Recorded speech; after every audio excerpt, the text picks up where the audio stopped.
Shalom, salam damai sejahtera Bapak Ibu sekalian. Kita bersyukur karena kita bisa bertemu kembali untuk bersekutu, beribadah, dan merenungkan firman-Nya. Mari sebelum kita membaca dan merenungkan firman-Nya, kita kembali berdoa. Bapa yang Maha Kasih, kami bersyukur karena Engkau memberi kesempatan kembali kepada kami untuk mempelajari firman-Mu, untuk bersekutu dengan Engkau. Kami berdoa, bimbinglah hamba-Mu yang men-sharingkan firman-Mu, maupun kami semua yang membaca dan mendengarkannya, serta merenungkannya. Terima kasih. Amin. Bapak Ibu sekalian, dasar firman Tuhan kita pada saat ini saya ambil dari kitab Nehemia pasal yang ke-9. Kitab Nehemia pasal yang ke-9, saya akan membacakan beberapa ayatnya. Ada baiknya kalau Bapak Ibu nanti membaca seluruh ayat dari pasal 9 ini. Nehemia 9, lebih dahulu ayat pertama sampai yang ketiga yang berbunyi begini. Pada hari yang ke-24 bulan itu, berkumpullah orang Israel dan berpuasa dengan mengenakan kain kabung dan dengan tanah di kepala. Keturunan orang Israel memisahkan diri dari semua orang asing, lalu berdiri di tempatnya dan mengaku dosa mereka dan kesalahan nenek moyang mereka. Sementara mereka berdiri di tempat, dibacakanlah bagian-bagian daripada kitab Taurat Tuhan, Allah mereka, selama 1/4 hari. Sedang 1/4 hari lagi mereka mengucapkan pengakuan dan sujud menyembah kepada Tuhan Allah mereka. Kemudian ayat yang ke-16 sampai yang ke-18. Tetapi mereka, nenek moyang kami itu, bertindak angkuh dan bersetegang leher dan tidak patuh kepada perintah-perintah-Mu. Mereka menolak untuk patuh dan tidak mengingat perbuatan-perbuatan yang ajaib yang telah Kau buat di antara mereka. Mereka bersitegang leher, malah berkeras kepala untuk kembali ke perbudakan di Mesir. Tetapi Engkaulah Allah yang sudi mengampuni, yang pengasih dan penyayang, yang panjang sabar dan berlimpah kasih setianya. Engkau tidak meninggalkan mereka. Bahkan ketika mereka membuat anak lembu tuangan dan berkata, inilah Allahmu yang menuntun engkau keluar dari Mesir dan berbuat nista yang besar. Kemudian ayat yang ke-26 sampai yang ke-29. Tetapi mereka mendurhaka dan memberontak terhadap-Mu.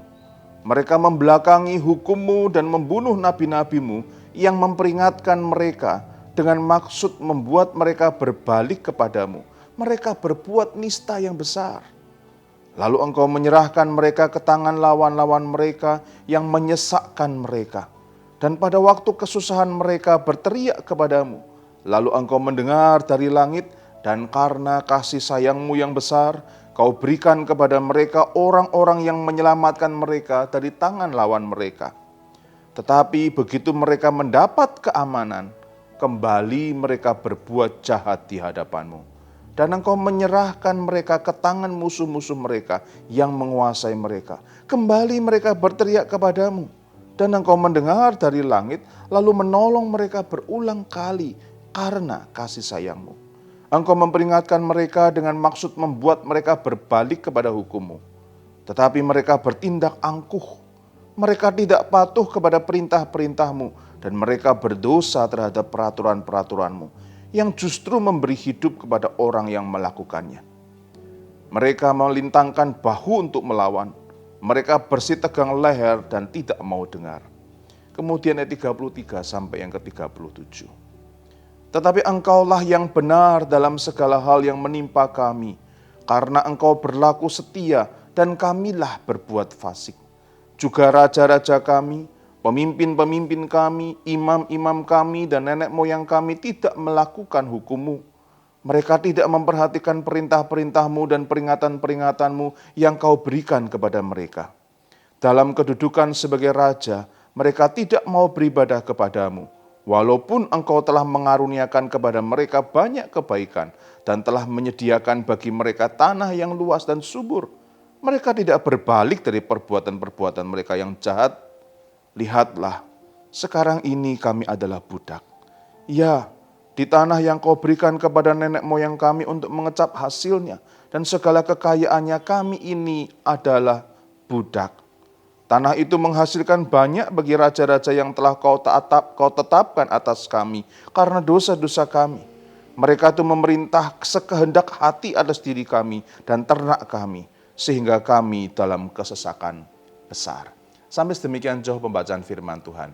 Selamat dan berbahagia kita semua yang mau dengan tekun dan setia membaca, merenungkan, dan melakukan firman Tuhan di dalam kesehariannya. Bapak Ibu yang dikasihi Tuhan Yesus Kristus, kita tidak asing dengan satu elemen dalam ibadah komunal ataupun dalam ibadah kita secara pribadi kepada Tuhan, yaitu pengakuan dosa. Tiap minggu kita ikuti ibadah, kita akan mengakui dosa kita. Mungkin tiap kali kita berdoa pun kita mengakui dosa kita. Tetapi yang menjadi pertanyaan bagi kita sore hari ini adalah, sebetulnya kenapa kita mesti mengaku dosa?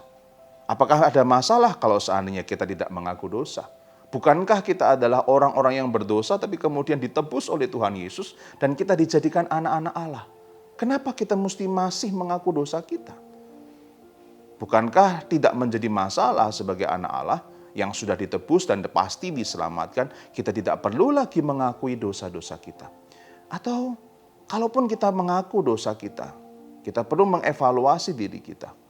Apakah kita mengakui dosa kita itu dengan satu penyesalan yang mendalam, yang artinya bukan cuma secara formal kita menyebutkan dosa-dosa kita kemudian kita mengatakan, ya Tuhan belas kasihani kami, ya Tuhan kasihanilah kami, ya Tuhan ampunilah dosa kami. Pada akhirnya kita mengakui dosa kita tetapi kita tidak sungguh-sungguh menyesalinya. Pengakuan dosa itu tidak menyentuh hati kita. Dan waktu kita mengakuinya bukan keluar dari kesadaran penuh, dari kedalaman hati kita yang betul-betul mengakui dan menyesalinya. Ada seseorang yang mungkin dia cukup ahli di dalam hal psikologi. Dia mengatakan dari sisi psikologis pengakuan dosa itu baik. Oleh karena pengakuan dosa itu bisa melepaskan satu beban rasa bersalah. Tuduhan dari hati nurani terhadap diri kita. Waktu kita mengaku dosa itu dilepaskan. Dan itu sehat untuk psikologi kita. Maka teman ini mengatakan, baik mengaku dosa dan lakukanlah terus pengakuan dosa itu. Karena itu sehat untuk jiwa kita. Bapak Ibu sekalian, apakah sekedar itu mendukung atau menunjang kesehatan mental dan jiwa kita, maka kita mesti melakukan pengakuan dosa. Padahal sebetulnya kita tidak betul-betul mengakui dosa kita. Nehemia 9 yang kita baca barusan, itu merupakan satu ungkapan kalimat-kalimat orang-orang Lewi yang mewakili orang-orang Yehuda yang di Yerusalem. Kita tahu bahwa konteks kitab Nehemia adalah pembangunan tembok Yerusalem. Dan di dalam Nehemia 9 ini tembok Yerusalem sudah dibangun, sudah selesai dibangun. Dan mereka berkumpul kembali pada keluarga-keluarga. Nehemia menunjuk orang-orang yang menjaga tembok itu. Sudah beres pembangunan tembok itu. Namun tidak berhenti di situ. Nehemia mengumpulkan mereka. Kemudian Esra, imam ahli kitab itu membacakan Taurat. Sebagai respon pembacaan Taurat itu maka muncullah sikap penyesalan yang mendalam dan mereka mulai mengaku dosa mereka. Kita melihat dikatakan di sini, berkumpullah orang Israel dan berpuasa dan mengenakan kain kabung dan dengan tanah di kepala. Bapak Ibu, pada masa sekarang kita tidak terbiasa dan mungkin tidak perlu melakukan hal seperti ini. Karena toh pada akhirnya ada orang yang melakukan hanya luarnya saja. Bajunya atau jubahnya disobek, kemudian dia mengambil dari tanah, kemudian diletakkan di atas kepala, tapi hatinya tidak mengakui dosanya. Maka bukan tindakan ini yang penting. Namun orang Israel pada waktu itu melakukannya dengan sikap yang betul-betul menyesal dan berdoa. Yang menjadi pertanyaan yang perlu kita bahas sore hari ini adalah, sebetulnya perlukah kita sebetul-betulnya mengakui dosa kita? Kalau perlu mengakui dosa kita, sikap seperti apa yang harus kita lakukan pada waktu kita mengakui dosa itu? Nah Bapak Ibu, dari bagian yang kita baca ini kita akan mempelajari beberapa aspek dari pengakuan dosa yang mesti terekspresikan dari diri kita pada waktu kita mengakui dosa kita. Kita mesti memahami ada beberapa aspek yang harus muncul di dalam diri kita atau ada di dalam diri kita waktu kita mengakui dosa kita. Yang menunjukkan kita sedang menyesali dosa kita. Yang pertama Bapak Ibu sekalian adalah pengakuan dosa itu harus didasari pada kesadaran bahwa kita ini adalah orang-orang yang betul-betul berdosa. Kita harus mengakui dosa kita karena di sana ada satu pengakuan dan kesadaran bahwa kita adalah orang yang lemah. Kita adalah orang yang bergantung pada Tuhan, yang membutuhkan Tuhan. Kita adalah orang yang kecenderungannya masih melakukan dosa sebagai wujud atau ekspresi egois dan egosentris kita. Kita masih mementingkan diri kita. Kita memakai Tuhan dan doa-doa kita untuk keuntungan pribadi. Orang-orang sekitar kita pun, kalau kita berbuat baik kepada mereka, kita pakai itu untuk pada akhirnya menjadi timbal balik bagi kita sendiri. Akhir dari semua tindakan kita hanyalah diri kita lagi, egosentris. Nah, waktu kita datang mengakui dosa kita, di situ kita datang dengan kesadaran penuh. Aku adalah orang yang egosentris. Itu sebabnya pengakuan dosa mesti diawali dengan sikap evaluatif. Saya berdosa. Dan kita tahu dosa apa yang kita lakukan. Itu membuat kita betul-betul merendahkan diri pada waktu kita mengakui dosa kita. Lihat bahwa itu tidak boleh sekedar formalitas. Mengaku dosa tapi tidak menyesali. Pengakuan dosa harus dimulai dengan kesadaran. Saya berdosa, saya lemah, saya cenderung egois, saya cenderung egosentris. Dan saya datang dengan kerendahan hati kepada Tuhan. Yang kedua Bapak Ibu sekalian, pengakuan dosa membuat kita menghargai anugerah Tuhan. Kalau kita membaca ayat-ayat ini, setiap pengakuan dosa itu selalu diikuti dengan karya Tuhan yang berbelas kasihan kepada kita. John Calvin, Bapak Gereja kita, pernah mengatakan ada kesinambungan antara pengakuan dosa yang sungguh-sungguh dengan kesadaran kebutuhan akan keselamatan. Orang yang betul-betul menyadari dosanya, dia tahu kebutuhannya pada keselamatan.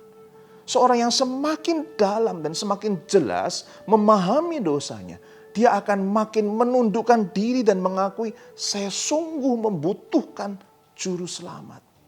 Kalau seseorang itu tidak merasa dirinya berdosa, dia tidak akan pernah merasa membutuhkan Tuhan Yesus.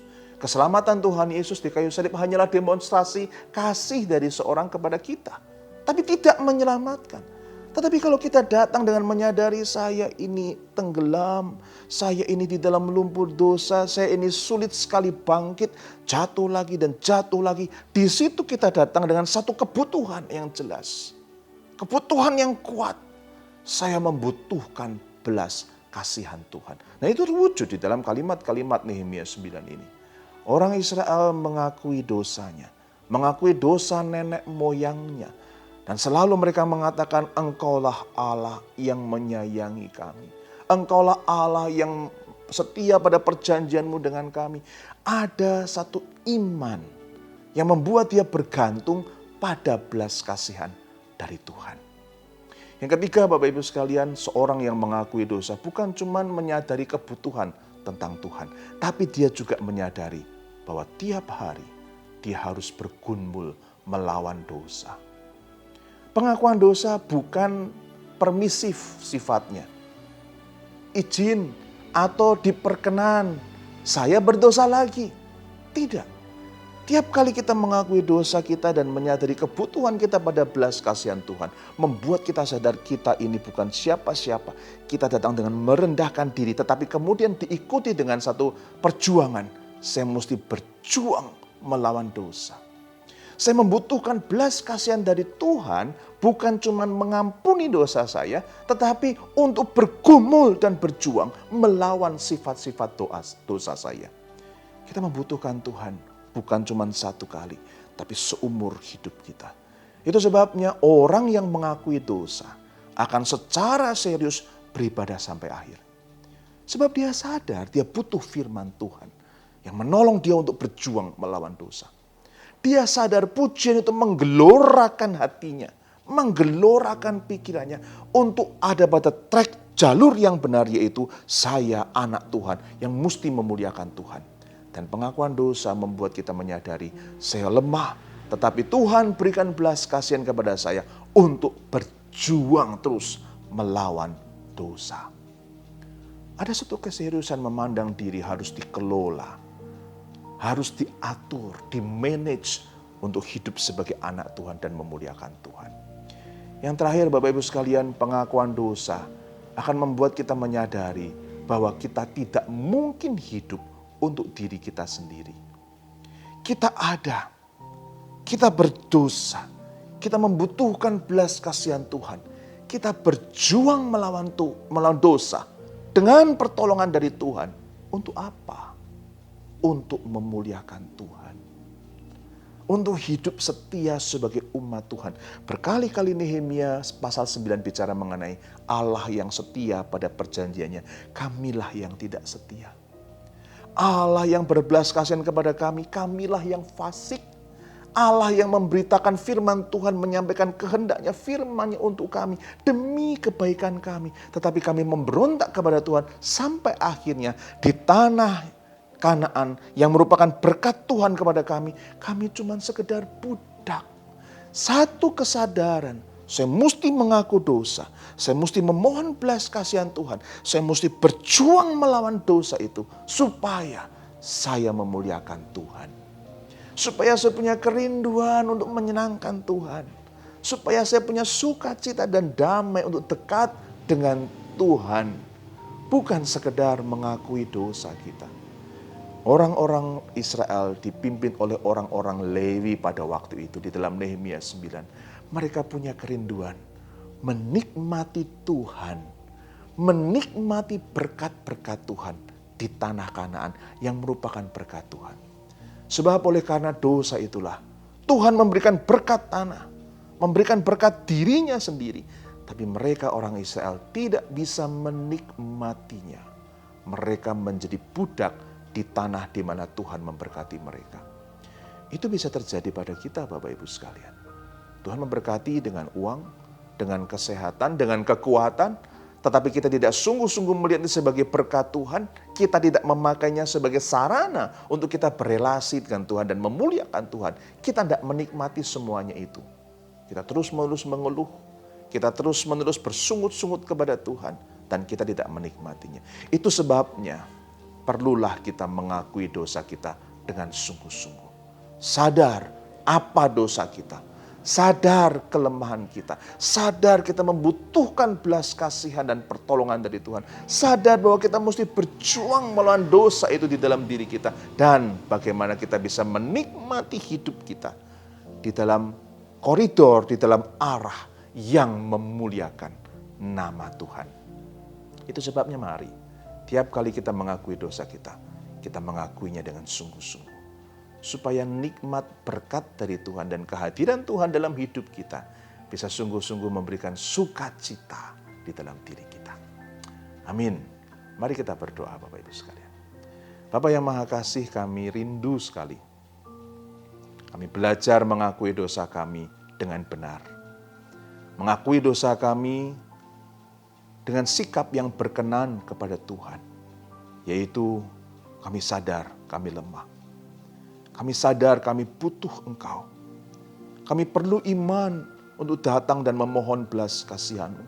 Kami perlu iman untuk mempercayakan hidup kami kepada Tuhan. Kami sadar kami mesti berjuang melawan dosa kami. Tiap kali kami mengaku dosa, kami sadar kami mesti berjuang. Dan lagi-lagi kami membutuhkan anugerah-Mu. Kami perlu mengakui dosa kami.